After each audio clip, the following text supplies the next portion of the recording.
Écoutez, je sais pas si vous avez envie de rebondir encore un petit peu ou pas. Moi, C'était j'avais ce juste que je une voulais petite savoir. précision à rajouter, Oui, mais vas-y, ça vas-y, sera vas-y, assez bien sûr. rapide, vous inquiétez pas. Non, non, t'inquiète. Il y a tellement de choses, il y a tellement de choses Oui, à dire en de fait, toute on pourrait y façon. passer des heures, donc c'est pour ça que j'essaie de. Juste sur Oma, Ouais. pourquoi ils ont autant galéré à Oma et pas sur les autres plages en fait. Les Américains ont compté notamment sur un tapis de bombes, sur Ok. des bombardements aériens, sur des bunkers, mais les avions ils ont raté leur cible puisqu'ils venaient perpendiculairement à la plage, hein, ils ont survolé la flotte, mais pour éviter de toucher leurs propres hommes, ils ont largué leurs bombes trop tard. Donc ils ont complètement raté les bunkers qui sont restés intacts pour la plupart. Ok. Ils ont tapé l'arrière-pays. Et un des seconds facteurs, parce qu'il y en a plein d'autres, c'est que contrairement aux Anglais, ils n'ont pas de véhicules adaptés au débarquement. Beaucoup de véhicules spécialisés, des lance-flammes, des chars lance-flammes, des chars obusiers qui pouvaient détruire des bunkers à bout portant. Et sur Omaha, les Américains, ils ont quand même emprunté des chars amphibies, mais ils avaient que ça. Ok. Et en plus, ces chars, ils ont tous coulé avant d'atteindre la plage. Ah ouais. Ce qui fait que les Américains se sont Quasiment tous, retrouvés sans couverture Poil, quoi, blindée en fait. sur la plage. Voilà. Putain. Et donc, du coup, c'est pour ça qu'ils ont autant galéré. La plage d'Omaha, pas des falaises, mais c'est quand même un peu plus haut que les autres plages. Et ils devaient passer dans des passes, en fait, entre les différentes collines, et du coup, c'était bloqué. Donc, ils ont beaucoup plus, voilà, c'est pour ça qu'ils ont beaucoup plus galéré. Je crois ils ont mis 6 ou 7 heures, hein. Ils ont débarqué à 6h30, 7h, ils sont sortis de la plage après-midi, donc Ouais. ils ont, voilà. Ah, ils ont galéré, quoi.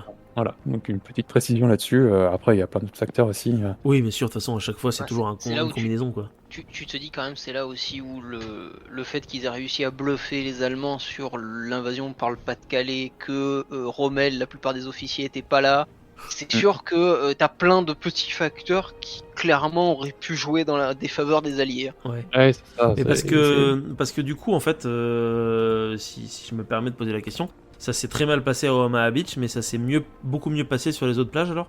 Oh oui, beaucoup De mieux. mémoire. Il y a eu des morts, c'est pas une, Non, bien c'était sûr, pas c'est une pas une balle de promenade de santé, santé, mais, bien sûr. ils sont sortis de la plage, des plages en général en quelques heures. Hein. Ah ouais. Les Anglais, les Canadiens se sont extraits très très vite. À Utah Beach, pareil. Et c'est pour ça qu'à Omaha, c'était un véritable problème s'ils n'arrivaient pas à percer. À un moment, le général qui s'occupe de la plage, c'était Collins, je crois, ou Bradley, Collins. Il a même hésité à rappeler ses troupes, hein, à abandonner la plage, à dire on va tous chez Utah, voilà. Mais ça aurait été un véritable problème parce qu'il y aurait eu une discontinuité dans la bande de terre qu'occupaient les Alliés au sort du 6 juin, quoi. Il y aurait eu vraiment un gros trou entre eux qui aurait vraiment posé problème sur les flancs.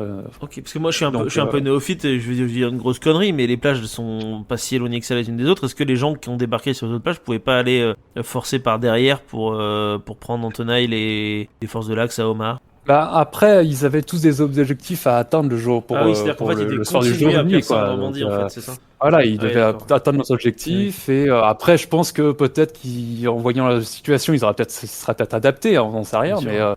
T'as la fatigue aussi, ça Ouais, c'est un c'est truc ça. aussi qu'on voit pas trop sur les cartes ou sur les déroulés des journées. Ouais. Mais la fatigue de combat, le stress, les conditions météo pourries, Faut plein débarquer. de bordel. Les parachutistes par exemple qu'ils ont largués en arrière-bataille entre guillemets, les parachutistes américains ont extrêmement galéré. Ouais. De ce que j'en avais lu, il y en a plein qui se sont noyés dans des zones inondées. Ils ont difficilement fini par atteindre leur objectif. Mais clairement, l'idée par exemple, on aurait pu tout faire en parachuté, clairement, Ça fonctionnait elle pas. tient pas trop vu les résultats, quoi. Ah, clairement. Bah, de la même manière, hein, enfin après là encore Léopold, je pense que tu t'y connais mieux que moi, mais une partie de la raison pour laquelle Market Garden, un peu plus tard, c'est pas aussi bien passé.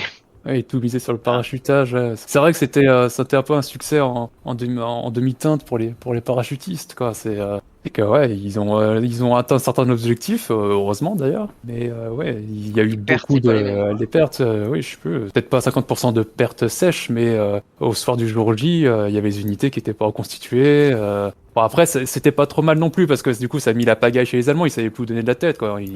Et les Allemands ont été noyés sous des informations contradictoires. Ouais. Même pour la petite anecdote, des unités allemandes ont annoncé des débarquements un peu partout, ils étaient complètement paniqués, alors qu'à Utah Beach, ils ont mis vachement longtemps à reporter vers la chaîne de commandement qu'il y avait véritablement un débarquement à Utah Beach, quoi. Donc il y a vraiment Ok. une espèce de panique qui s'est emparée des unités allemandes Comme quoi chacun fait son rôle, même involontairement. Bah oui, du coup.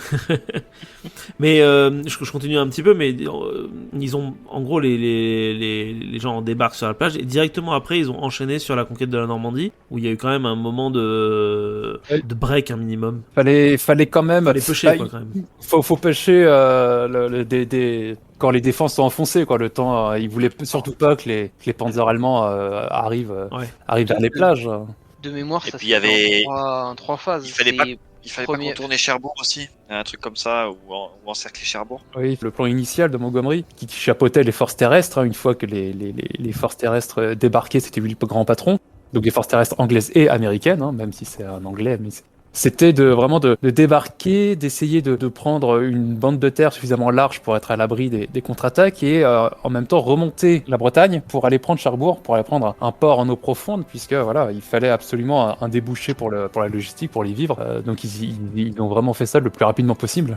Parce que les ports artificiels, c'est bien gentil, mais ça suffisait pas, même s'ils ont rendu de très grands services au final, puisqu'ils n'ont pas eu ce qu'ils voulaient. Ouais. Mais... Parce que de mémoire, c'est la Normandie, c'est en 3 phases. C'est une première phase, le débarquement, ils étendent la zone de contrôle. Deuxième phase, comme les Allemands ont raté leur contre-attaque, les Américains s'étendent dans la péninsule du Cotentin et ensuite commencent à descendre. Et troisième phase, une fois qu'ils ont eu sécurisé réellement leurs arrières, les Américains ont commencé à débarquer en masse. Et puis ensuite, c'est direction Paris, quoi. Tu fais Normandie-Paris et tout ce qui se met en travers de ton chemin, ça dégage, quoi. D'ailleurs, je sais pas, en termes de jours de résistance, je sais pas je me rappelle plus combien de temps les Allemands ensuite ont résisté sur la métropole, parce qu'en plus, avec le débarquement en Provence, ils ont été obligés d'abandonner littéralement tout le sud-ouest, quasiment la moitié de la France métropolitaine, pour éviter de se faire encercler.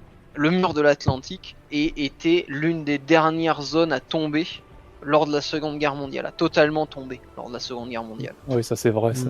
Il y a les dernières forteresses qui ont été... Saint-Nazaire notamment, tout ça là. Ouais, Saint-Nazaire qui est résisté jusqu'au bout. La forteresse de Royan, Nazaire, ouais. Petites places fortes qui ont bien tenu. Oui, Mais oui, parce que la bataille de Normandie, officiellement, elle dure longtemps, du 6 juin jusqu'au 1er septembre, jusqu'à l'arrêt des combats. Quand ils s'arrêtent sur la frontière allemande, grosso merdo, à la ligne Siegfried, lorsque l'avancée alliée s'essouffle. Donc la bataille de Normandie, elle s'étend longtemps officiellement. Ils sont bloqués longtemps, mine de rien, en Normandie, les Alliés. La percée d'Avranches, si je me souviens bien, c'est fin juillet, donc ils galèrent quand même 2 bons mois dans le bocage avant d'enfin en sortir et foncer vers Paris. Ok. Magnifique épisode d'ailleurs qui s'appelle 40 ans dans Band of Brothers. Ah ok, d'accord. Me spoil pas, me spoil pas. Dans le village de 40 ans. Ok, d'accord. Je regarderai ça avec toi, Raph.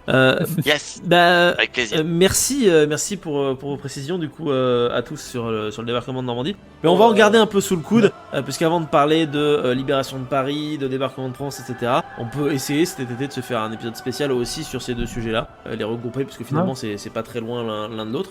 Ça peut être intéressant. Et je voulais vous remercier surtout à tous d'avoir bien voulu participer à cet épisode finalement un petit peu improvisé sur un événement important de la Seconde Guerre mondiale, en tout cas important pour notre pays, en tout cas en France et aussi quand même un peu pour le reste de l'Europe. Donc, on pourra parler justement plus tard de cette importance, si elle est justifiée ou pas. Si elle est justifiée ou pas. Et je vous renvoie d'ailleurs à la super chronique de Léo, la chronique uchronique qu'il avait fait sur le débarquement de Normandie. Il y avait Raphaël aussi qui était présent. C'était un très très bon moment, donc n'hésitez pas à aller y faire un petit tour. Ce sera bien sûr dans la description, bien évidemment. Si ce petit instant passé en notre compagnie vous a plu et que vous avez envie d'en passer d'autres avec nous, eh bien n'hésitez pas à vous abonner, mettre un petit pouce bleu, partager la vidéo ou encore nous suivre sur les réseaux sociaux.